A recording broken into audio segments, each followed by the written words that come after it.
बेटी अपनी फरियाद को जा रही है तो उन गरीबों को जेल भेजा जा रहा है। अगर वो गांव का प्रधान है, प्रधान के नाते अगर उन्होंने सुना तो उसको इनकाउंटर की मांग की है। ये कौन सा प्रशासन है, ये कौन सा पुलिस है? आखिरकार हो क्या रहा है देश में? हम भारत की नारी है, हम भारत की नारी है, गली गली में शोर है, वो एक के लिए क्यों बोला? उनका तो धर्म ये कहता है कि पुलिस करती क्या है, आखिरकार क्या कर रही है। तो अगर राम बाबू तिवारी मरा है, उनका दोषी पुलिस है और वो अपने कसूर का दोषी स्वयं। ये मेरे बयान। आखिरकार इन गडरियन की क्या गलती है? अच्छा। कि अपनी बेटी की फरियाद थाने तक लेके गए और जी। इनको तक अगर इनको लग रहा था कि ये झूठ बोल रहे हैं तो 90 दिन की विवेचना क्यों ये बनाई गई है पुलिस के लिए? ये अच्छे से विवेचना कर लेते। आज ये नौटंकी झेल रहे हैं कि यहाँ टेंट नहीं लगना चाहिए। अरे हाँ भाई, विवेचना होना चाहिए।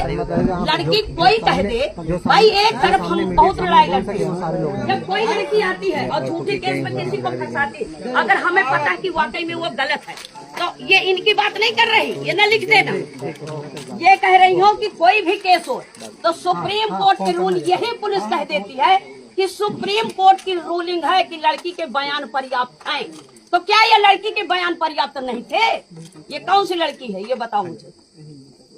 दूसरी बात है कि अगर ये राम बाबू तो अपने आप को मरा, ये पुलिस जिम्मेदार है, वो अपना ऊँच जाने।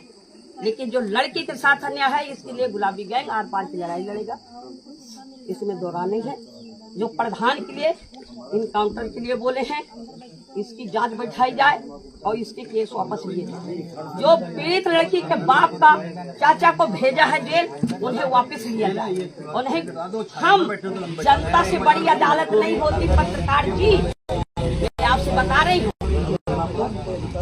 लड़की के बाप और चाचा जो भी उनका परिवार है, जेल हम सुना है कि जेल गए और वो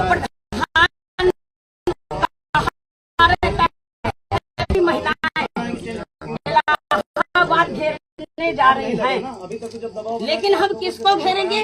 हमें किसी को घेरना नहीं है, अपनी बात रखना है।